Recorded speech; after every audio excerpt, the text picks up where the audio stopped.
नमस्कार, प्रणाम। मैं रंजना ओझा स्वागत करती हूँ आप सभी का अपने चैनल पर और आप सभी को सादर प्रणाम करती हूँ। मित्रों, आज मैं आप लोगों को सुनाऊंगी एक प्यारा सा विवाह गीत।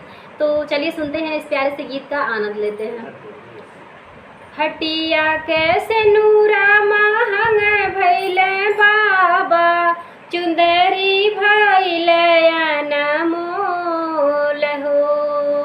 यही रे चुंदरिया के कारण बाबा, छोड़ लो मैं देश तुहार हो।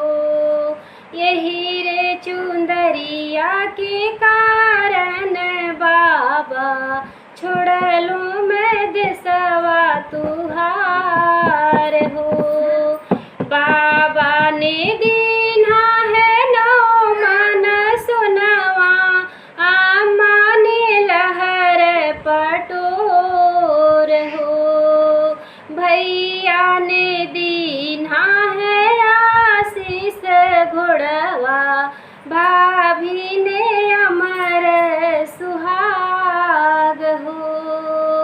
बाबा के सुनवा में 9 दिन खइबो, फटी जई है लहर पटोर हो। भैया के घोड़वा में नागर फनइबो, भाभी के बाढ़ी सोहाग हो। भैया के घोड़वा में नागर फनइबो, भाभी के बाढ़ी सोहाग हो। हटिया के सिनुरा महंग भैले बाबा, चुंदरी भैले अनमोल हो।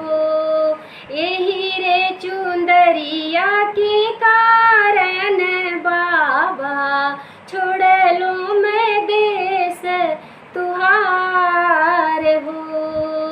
यही रे चुंदरिया के कारण बाबा, छोड़ लो मैं देशवा तुहार हो। तो प्लीज़ बताइएगा आप लोगों को गाना कैसा लगा। यदि गाना पसंद आया हो तो कृपया हमारे चैनल को सब्सक्राइब कीजिएगा, वीडियो को लाइक कीजिएगा, कमेंट में बताइएगा कि गाना आपको कैसा लगा। धन्यवाद, प्रणाम, सी यू, बाय बाय।